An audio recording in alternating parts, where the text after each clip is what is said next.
आप सभी लखीमपुर खीरी के मतदाता बहनों और भाइयों का हृदय से स्वागत करता हूं, अभिनंदन करता हूं। बहनों और भाइयों, आज महाराणा प्रताप की पावन जयंती भी है।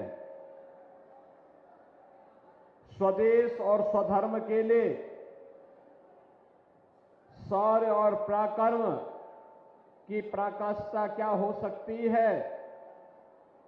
राष्ट्र नायक महाराणा प्रताप का जीवन इस बात का प्रतीक है। महाराणा प्रताप के पावन जयंती के अवसर पर भी मैं राष्ट्र नायक महाराणा प्रताप को कोटि कोटि नमन करता हूं। मंच पर उपस्थित यहां के लोकप्रिय सांसद, केंद्रीय मंत्री और भारतीय जनता पार्टी के प्रत्याशी श्री अजय मिश्रा टेनी जी, भारतीय जनता पार्टी के जिला के अध्यक्ष श्री सुनील सिंह जी, जिला प्रभारी वसुदेव मौर्य जी, हमारे माननीय विधायकगण श्री अमन गिरी जी, श्री रोमी सानी जी, श्री योगेश वर्मा जी, श्रीमती मंजू त्यागी जी, श्री शशांक वर्मा जी, लोकसभा के प्रभारी श्री अचिन महत्रा जी, लोकसभा के संयोजक श्री विनीत मनार जी, लोकसभा के संयोजक सह संयोजक कुलभूषण जी, आज के कार्यक्रम में उपस्थित भारतीय जनता पार्टी के हमारे सभी वरिष्ठ पदाधिकारीगण, वर्तमान और पूर्व जनप्रतिनिधिगण और भारी संख्या में उपस्थित बाबा गोला गोकर्णनाथ की इस पावन धरती से जुड़े हुए सभी उपस्थित बहनों और भाइयों, लोकसभा चुनाव के अब तक 3 चरण पूरे हो चुके हैं। बहनों और भाइयों, आधा चुनाव संपन्न हो चुका है। चौथे चरण में आपको भी मतदान में भाग लेना है। पूरे देश के अंदर एक स्वर गूंज रहा है और वह है कि फिर एक बार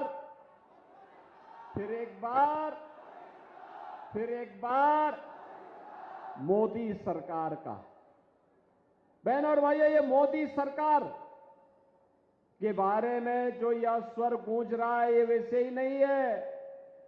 जब जनता जनार्दन से हम पूछते हैं कि आखिर इतना उत्साह और उमंग का कारण क्या है, तो एक ही बात कहते हैं। जनता जनार्दन कहती है कि जो राम को लाए हैं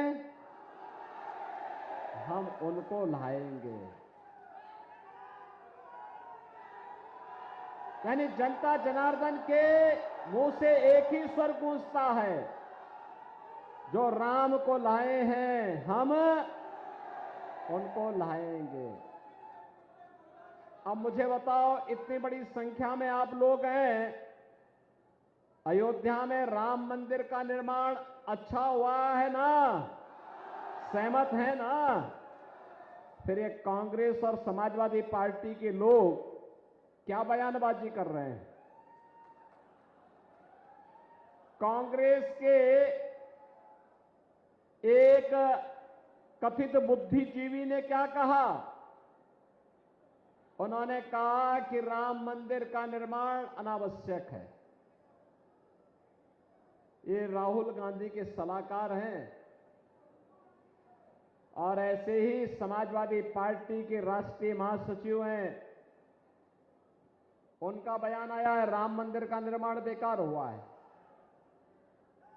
बहनों और भाइयों, जैसे जैसे चुनाव अपने अंतिम दौर की तरफ आगे बढ़ता जा रहा है, चुनाव में भी दो चीजें साफ दिखाई दे रही हैं। एक तरफ जो भारत के सम्मान के लिए, भारत की सुरक्षा के लिए, भारत के विकास के लिए, गरीब कल्याण के लिए बिना भेदभाव के शासन की योजना का लाभ गांव, गरीब, किसान, नौजवान, महिलाएं, समाज के प्रत्येक तबके को मिले। एक और राम राज्य की अवधारणा पर आधारित राम भक्त हैं और दूसरी तरफ भारत की सुरक्षा में सेंध लगाने वाले, अंतर्राष्ट्रीय मंचों पर भारत को अपमान करने वाले, विकास के कार्यों में भ्रष्टाचार फैलाने वाले, गरीब कल्याणकारी योजनाओं में सेंध लगाने वाले, आपकी आस्था के साथ खिलवाड़ करने वाले वे रामद्रोही भी हैं। जो रामद्रोही राम मंदिर का विरोध पहले भी करते थे और आज भी कर रहे हैं। बहनों और भाइयों, यह अंतर बहुत स्पष्ट आपको दिखाई देगा। या समाजवादी पार्टी का एक चरित्र आपने देखा है, यह पहली बार नहीं हुआ।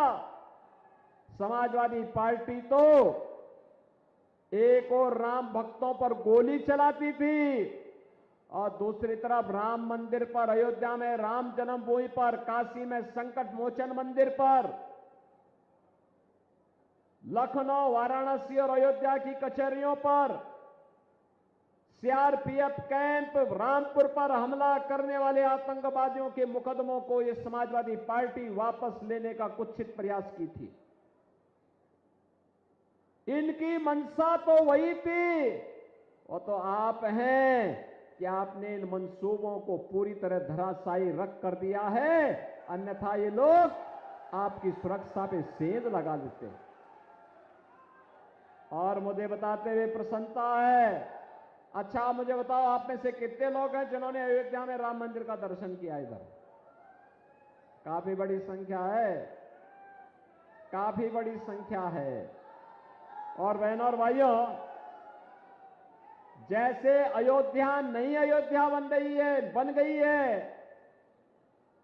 लाखों लोग आ रहे हैं, ऐसे ही जैसे काशी विश्वनाथ धाम आज जगमगा रहा है, ऐसे ही छोटी काशी को भी, बाबा गोला गोकर्णनाथ की पावन स्थली को भी हम लोग उसी सुंदरीकरण के साथ जोड़ने का काम करने जा रहे हैं। एकदम स्वीकृति है।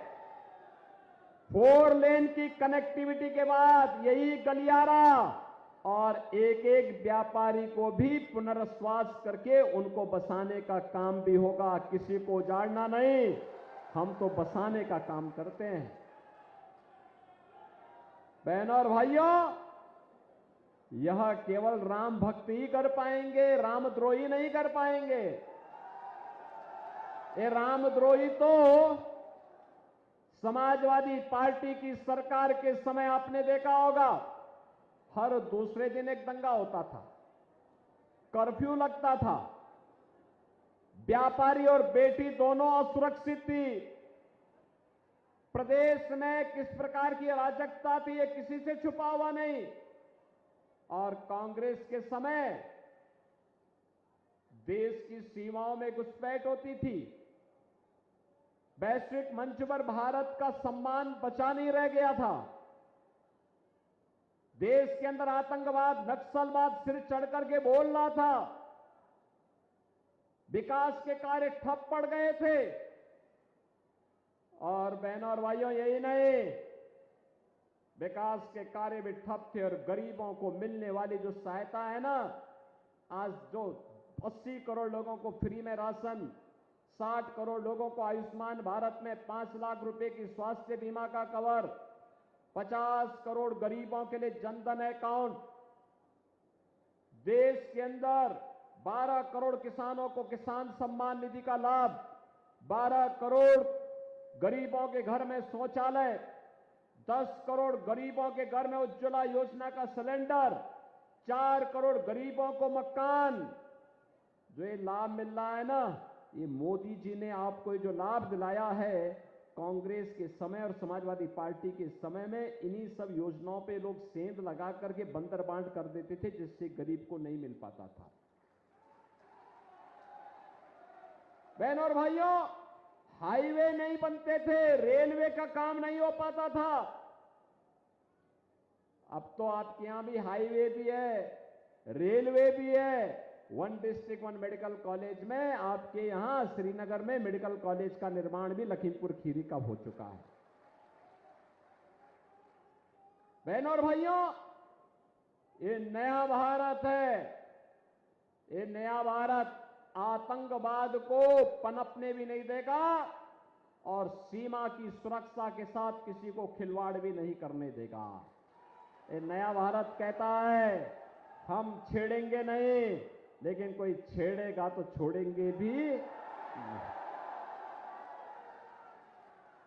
आप सोचो, पूर्व मुख्यमंत्री स्वर्गीय कल्याण सिंह जी का पूरा जीवन प्रभु राम की आराधना में व्यतीत हुआ, संपन्न हुआ। प्रदेश के विकास के लिए उन्होंने कार्य किया। लेकिन आज बहनों और भाइयों, जब स्वर्गीय कल्याण सिंह जी का निधन हुआ, समाजवादी पार्टी ने संवेदना के एक भी शब्द नहीं व्यक्त किए। एक तरफ पूर्व मुख्यमंत्री की मृत्यु पर कोई संवेदना नहीं, और दूसरी तरफ एक माफिया मरा था अभी, उसके घर में समाजवादी पार्टी के अध्यक्ष फतिया पढ़ने के लिए गए थे। देखो ना, गरीबों के लिए,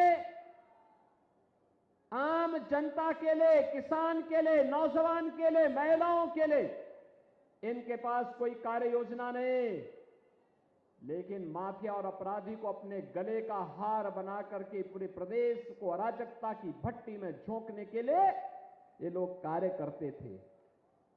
आप देख रहे होंगे, एक ही परिवार चुनाव लड़ पा रहा है। और बहनों और भाइयों, मैं आपको इस बात के लिए आश्वस्त करता हूं, देखो 3 चरण में चुनाव हुए हैं। समाजवादी पार्टी के एक ही परिवार के लोग 5 लोग चुनाव लड़ रहे हैं। 3 के चुनाव संपन्न हो गए, तीनों के तीनों भाजपा की झोली में जाएंगे। चौथे चरण में कन्नौज में भी चुनाव होने जा रहा, वही भाजपा के झोले में जाएगा। और छठे चरण में आजमगढ़ में होगा, वो भी भाजपा की झोली में जाएगा। एकदम 0/0 होगा इनका, खाता ही नहीं खुलने देंगे। और यही कहने के लिए हम लोग आए हैं, बहनों और भाइयों, उनके लिए ये चुनाव सत्ता प्राप्त का साधन होगा। इन प्रकार इन्हें सत्ता प्राप्त करो, बांट करके देश का नुकसान करो। ये लोग जाति के नाम पर बांटेंगे, देश के अंदर तमाम प्रकार से लोग विस्ममन करने का काम करेंगे। लेकिन बहनों और भाइयों, मैं आपसे अपील करने के लिए आया हूं, ये जो परिवर्तन देश के अंदर आप देख रहे हैं ना, ये परिवर्तन के महानायक हैं देश के यशस्वी प्रधानमंत्री श्री नरेंद्र मोदी जी, जिनके नेतृत्व में भारत वर्तमान में दुनिया की एक महाशक्ति बनने की ओर अग्रसर है, जिनके नेतृत्व में भारतीय जनता पार्टी और एनडीए चुनाव लड़ रही है। और इसीलिए मैं आपसे अपील करने के लिए आया हूं कि एक कांग्रेस और समाजवादी पार्टी के लिए फैमिली फर्स्ट है, परिवार पहले है, और भारतीय जनता पार्टी के लिए राष्ट्र प्रथम है, नेशन फर्स्ट है। और इसीलिए ये चुनाव कांग्रेस और सपा के लिए, परिवार के लिए, परिवार की समृद्धि के लिए चुनाव होगा। भारतीय जनता पार्टी के लिए चुनाव भारत को विकसित भारत बनाने का चुनाव होगा, आत्मनिर्भर बनाने का चुनाव होगा। आत्मनिर्भर भारत का मतलब हर नौजवान आत्मनिर्भर, हर महिला आर्थिक रूप से स्वावलंबन की ओर अग्रसर होगी, हर अन्नदाता किसान खुशहाल होगा, हर श्रमिक के चेहरे पर खुशहाली होगी। चारों ओर गांव हो, गरीब हो, किसान हो, नौजवान हो, महिलाएं हो, इनके जीवन में व्यापक परिवर्तन होगा। और आत्मनिर्भर भारत ही विकसित भारत बनेगा, दुनिया की एक ताकत बनेगा। विकसित भारत का मतलब दुनिया की कोई ताकत फिर भारत को आंख नहीं दिखा पाएगी, आंख नहीं दिखा पाएगी। और इसीलिए उस विकसित भारत के लिए हम आपसे समर्थन मांगने के लिए अपने पास आए हैं। बहनों और भाइयों, 2014 में आपने अंगड़ाई ली, संजय मिश्रा टेनी जी को आपने भारी